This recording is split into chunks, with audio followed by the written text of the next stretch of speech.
నమస్తే, welcome to Leo. మనతో పాటు ఉన్నారు సీనియర్ జర్నలిస్ట్ సత్యమూర్తి గారు. సార్ నమస్తే. నమస్కారం అండి. సార్, వైసీపీకి సంబంధించి ఏదో పెద్ద ఉద్యమం చేసాం అని చెప్పేసి అంటూ మెడికల్ కాలేజ్ గురించి ఏదో చేశారు. మొత్తానికి ఏంటి సార్ ఉద్యమం, ఎక్కడ దాకా వచ్చింది, ఏంటి? ఇప్పటికి ఒకసారి కూడా జగన్మోహన్ రెడ్డి ఈ మధ్యలో అయితే స్పందించినట్లేదు. ఎక్కడ దాకా వచ్చిందంటే ఏం చెప్తారు సార్? 1,000,000 సంతకాలు సేకరించాలని ఏదో లక్ష్యంగా పెట్టుకున్నారు. మరి 1,000,000 సంతకాలు ఎవరు పెట్టినట్టు లేరు. ఆ 1,000,000 సంతకాలు పెడితే వెళ్ళి గవర్నర్కి ఇవ్వాలి, వాళ్ళకి ఇవ్వాలి, వీళ్ళకి ఇవ్వాలని ఏదో ప్లాన్లు చేశారు. నీకు ఏదైనా ఒక ఇష్యూని నువ్వు టేకప్ చేయాలి అంటే అందులో వాస్తవం ఉండాలి. వాస్తవం ఉన్న ఇష్యూని గనక అపోజిషన్ పార్టీలు టేకప్ చేస్తే దానికి ప్రజలు మంచిగా స్పందిస్తారు. అంతేగాని నువ్వు తీసుకున్నదే ఒక తప్పుడు విషయం. ఎందుకు అంటే ఆంధ్రప్రదేశ్లో మెడికల్ కాలేజీలని ప్రైవేటైజ్ చేయటం లేదు. నువ్వేం చెబుతున్నావు? చేస్తున్నారు అని చెబుతున్నావు. అంటే బేసికే ఫాల్ట్. అసలు బేసిక్గా నువ్వు ఎంచుకున్న ఒక సబ్జెక్టే తప్పుడు సబ్జెక్ట్. నువ్వు ఒక తప్పు సబ్జెక్టుని తీసుకొని ప్రజల్ని తప్పుడు మార్గంలో నడిపించాలి అని నువ్వు చేస్తున్న దీన్ని ప్లానింగ్ అని కుట్ర అంటారు. నువ్వు కుట్ర పన్నావు. మెడికల్ కాలేజీలని ప్రైవేటు వాళ్ళకి అమ్ముతున్నారు. ఈ సెంటెన్సే తప్పు. రాష్ట్ర ప్రభుత్వం మెడికల్ కాలేజీలని ప్రైవేటుకి అమ్మటం లేదు. జగన్మోహన్ రెడ్డి ఇప్పటికే చాలాసార్లు 10 సార్లు 20 సార్లు బయటకు వచ్చి చెప్పుకున్నాడు. ఆయన పార్టీ వాళ్ళు రోజుకొకసారి చెప్పారు, 17 మెడికల్ కాలేజీలు తెచ్చా, 17 మెడికల్ కాలేజీలు తెచ్చా, 17 మెడికల్ కాలేజీలు తెచ్చాను అనేది నీ స్లోగన్. 17 మెడికల్ కాలేజీల్లో 17 కట్టావా, 5 కట్టావా, ఒకటన్నా కంప్లీట్ చేసావా అనేది డిస్కషన్ పాయింట్. జగన్మోహన్ రెడ్డి తీసుకొచ్చి ఏం చెప్తున్నాడు? 17 మెడికల్ కాలేజీలు కట్టేసి మొత్తం అందులో టీచింగ్ హాస్పిటల్స్లో రోగుల్ని ట్రీట్ చేస్తున్నట్టు, వైద్య విద్యార్థులు చదువుకుంటున్నట్టు చెప్తున్నాడు. ఆ భ్రమ కల్పించాలి అని చూస్తూ ఉన్నాడు. జగన్మోహన్ రెడ్డి స్వతహాగా వెళ్ళిన మెడికల్ కాలేజ్ నర్సీపట్నం మెడికల్ కాలేజీనే పూర్తి కాల. నువ్వు ఎందుకంటే పూర్తిగా మెడికల్ కాలేజీ దగ్గరికి వెళ్ళి నువ్వు డిమాన్స్ట్రేషన్ ఏం చేస్తున్నావు? నువ్వు కట్టానని చెప్తున్నావు. పులివెందుల మెడికల్ కాలేజీ నేను కట్టేశాను అన్నావు కదా. పులివెందుల మెడికల్ కాలేజీ దగ్గరికి నువ్వు ఎందుకు వెళ్ళలేదు తనిఖీకి?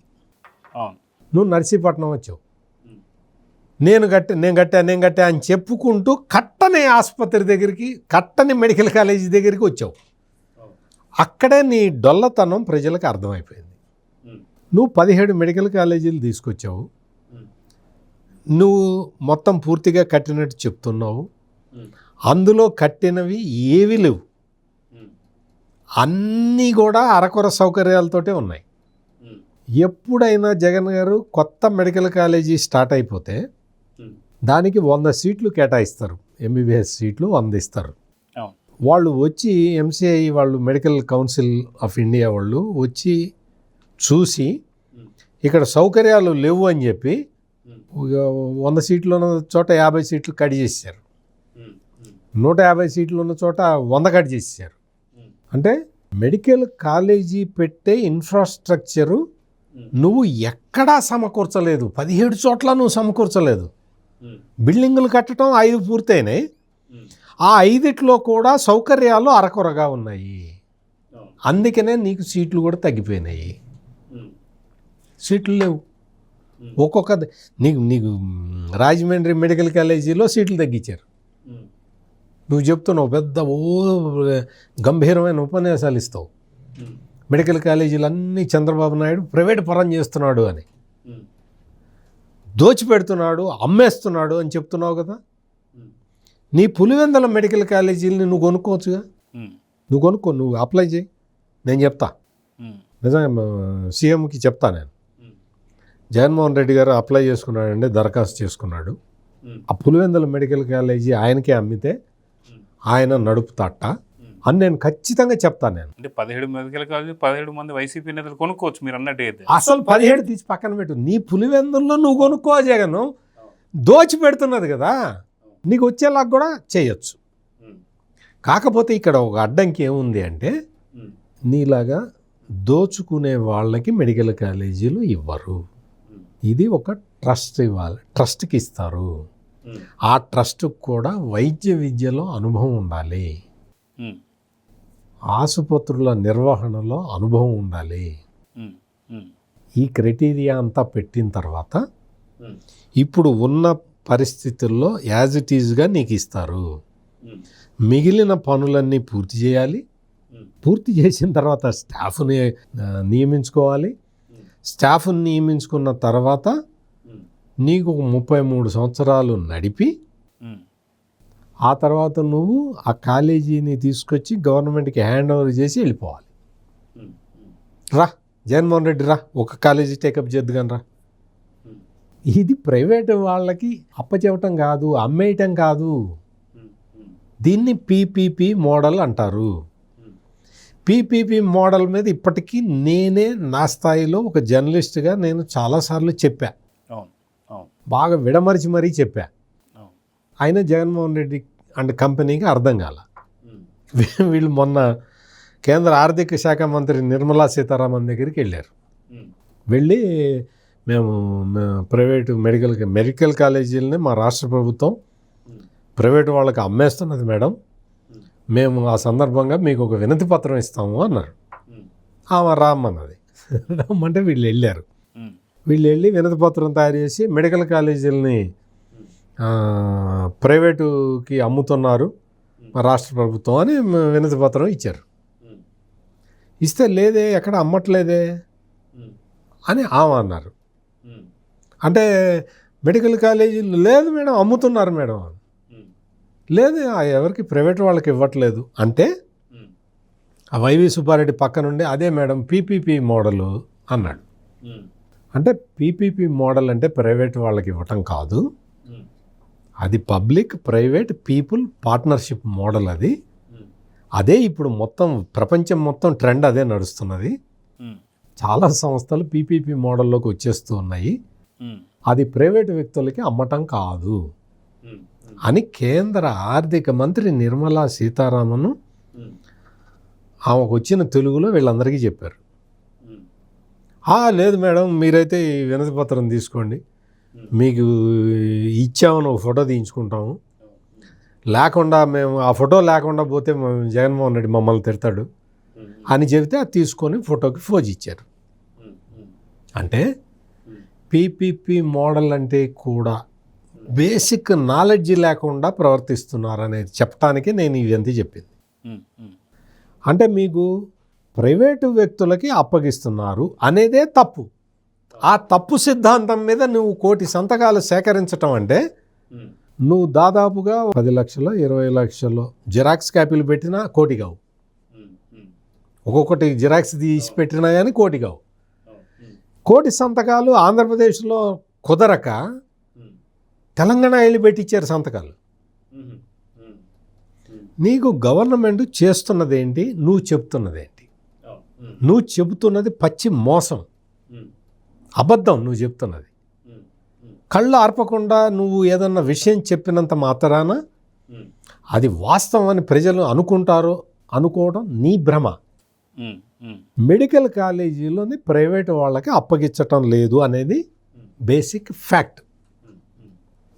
వాడేడో నిన్నెవడో చూసా, ఏదో సోషల్ మీడియా పోస్టింగ్, అమరావతిలో సీడ్ యాక్సెస్ రోడ్డుని NH-16తో కలుపుతారట. ఆ కలపటానికి 586 కోట్లు ఖర్చు పెడుతున్నారట. ఏం చంద్రబాబు గారు, సీడ్ యాక్సెస్ రోడ్డు కలపటానికి 556 కోట్లు ఖర్చు పెడుతున్నావు. ఈ 556 కోట్లు పెడితే నీకు ఆ మెడికల్ కాలేజీలు పూర్తి అయ్యేవి కదా అని వాడెవడో అసలు, అంటే బుర్ర ఎట్లా ఉన్నది నీకు? ప్రాజెక్ట్ ఏంటి, నువ్వు పెట్టే ఖర్చు ఎంత, నువ్వు చేసే పని ఏంటి, ఏది పీపీపీ మోడల్ ఇంప్లిమెంట్ చేయాలి, ఏది కాదు అనే వివేచన జ్ఞానం కూడా లేని వ్యక్తులందరూ వచ్చి ఇటువంటి పోస్టులు పెట్టి సోషల్ మీడియాలో ప్రజల్ని రెచ్చగొట్టడానికి శతవిధాల ప్రయత్నాలు చేస్తూ ఉన్నారు. Seed access road connect seed access రోడ్డుని తగలబెట్టావు, సీడ్ యాక్సెస్ రోడ్డు అప్రోచ్లో అవును. నీ పార్టీ ఆఫీస్ కట్టుకున్నావు. అవును. సీడ్ యాక్సెస్ రోడ్డు కట్టకూడదు ఇంకా అని. ఉమ్, ఉమ్, అటువంటి నువ్వు వచ్చి సీడ్ యాక్సెస్ రోడ్డును హాస్పిటల్స్ మెడికల్ కాలేజీలని కంపేర్ చేస్తారు. ఉమ్, ఉమ్, అంటే ఏమన్నా ఒక సెన్స్ ఉండాలి కదా. ఒక నువ్వు పరిపాలనకు సంబంధించి ఒక సెన్స్ ఉండాలి. ఉమ్, నువ్వు సీడ్ యాక్సెస్ రోడ్డు కనెక్టివిటీ మీద ప్రభుత్వం చేస్తున్న ఖర్చు గురించి అడుగుతున్నావు. ఉమ్, ఉమ్, నువ్వు మరి 700 కోట్లతోటి 700 కోట్ల రూపాయలతోటి ఋషికొండ మీద నువ్వు భవనం కట్టించుకునే బదులు ఆ 700 కోట్లు పెట్టి మెడికల్ కాలేజీ పూర్తి చేయొచ్చు కానీ అడిగితే తల ఎక్కడ పెట్టుకుంటావు? నాకు ఇప్పుడు అదే అడగాలనిపించింది సార్. అవును. నువ్వు ఋషికొండ 700 కోట్లు పెట్టి కడతావా? మరి 700 కోట్లు పెట్టి మెడికల్ కాలేజీలు పూర్తి చేయొచ్చుగా ఎందుకు చేయలేదు జగన్? అవును. ఉమ్. సార్ ఇక్కడ ఇంకొక డౌట్ సార్ నాకు. ఎలక్షన్స్ జరిగాయి మనకి. ఎలక్షన్స్ నాకు తెలిసి మే 13వ తారీఖు జరిగాయి అనుకుంటా. ఎలక్షన్స్ జరిగాయి జూన్ 4వ తారీఖు ఫలితాలు వచ్చాయి. ఆ ఫలితాల్లో 39% లేదా నాకు 40% వచ్చింది నాకు ఓట్ బ్యాంక్ అని చెప్పి జగన్మోహన్ రెడ్డి పదే చెప్పుకుంటున్నాడు. మరి ఈ కోటి సంతకాల కోసం 6 నెలలు ఎందుకు వెయిట్ చేయాలి? ఆ 39% 40% ఒకే ఒక రోజు ఓట్లు వేశారు కదా. ఆ ఓట్లు వేసిన వారి సంతకాలు కూడా పెడతారు కదా. నిజంగా 40% ఉంటే ఆ 40% సంతకాలు పెట్టిన వాళ్ళు వాళ్ళ పక్కన ఆధార్ కార్డులు కూడా ఇచ్చేసి ఉంటే నిజంగా ఆ కోటి మంది సంతకాలు ఉన్నాయి అర్థమైపోతుంది. ఎందుకు ఈ 6 నెలలు 7 నెలలు టైం తీసుకురండి ఏం చెప్తారు? నేను మీ లియో న్యూస్లోనే నేను ఇప్పటికే 2-3 సార్లు చెప్పా.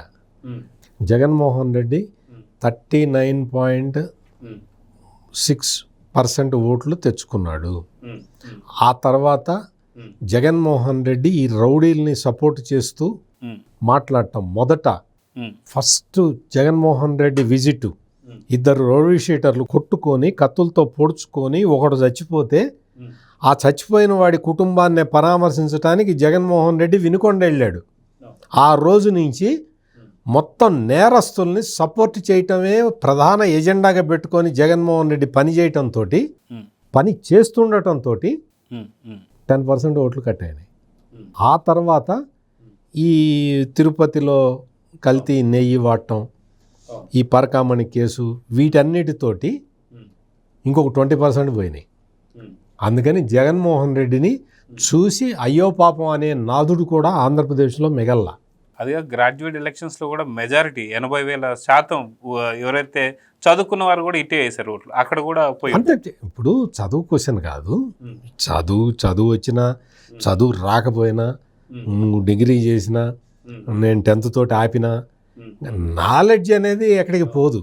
ఇప్పుడు జగన్మోహన్ రెడ్డి చేసే దౌర్జన్యం చదువుకుంటేనే తెలిసేది కాదు కదా, కళ్ళ ముందర కనపడుతున్నది కదా. అధికారంలో ఉన్న 5 సంవత్సరాల పాటు దౌర్జన్యం కళ్ళ ముందరే కనిపించింది అందరికీ. అందుకనే చదువు వచ్చిన వాళ్ళు చదువు రాని వాళ్ళు అందరూ ఉద్యోగులు వ్యాపారులు అందరూ కూడా ఈ జగన్మోహన్ రెడ్డి చేస్తున్న క్రిమినలైజేషన్ ఆఫ్ పాలిటిక్స్కి వ్యతిరేకంగా ఉన్నారు. అందుకనే ఎవడు కూడా నువ్వు తీసుకెళ్తే ఎవడు సంతకాలు పెట్టడం లేదు. ఈ సంతకాలు పెట్టకపోగా ఇదొక అవమానం, కేంద్ర ఆర్థిక మంత్రి నిర్మలా సీతారామన్ చేసింది ఇంకొక అవమానం. ఈ అవమానాలు చూసిన తర్వాత అయినా తెలుసుకోవాలి, జ్ఞానం తెచ్చుకోవాలి. అంతే అట్ట కాకుండా లేదు నేను కోటి సంతకాలు పెట్టాల్సిందే అంటే జిరాక్సులు తీయాల్సిందే. సో చూద్దాం సార్, ఖచ్చితంగా మొత్తానికి కోటి సంతకాల వ్యవహారం ఎక్కడ దాకా వచ్చిందో ఇప్పటికీ కూడా వైసీపీ వాళ్ళు బయట పెట్టడం లేదు. సో మెడికల్ కాలేజీల అంశం కూడా వైసీపీ ఎత్తుకున్నటువంటిది, అది కూడా పూర్తిగా నీరు గారిపోయినట్టు కనిపిస్తుంది. సో చూద్దాం జరగబోతుంది. నమస్తే సార్. నమస్కారం. Please subscribe to Leo news for more videos.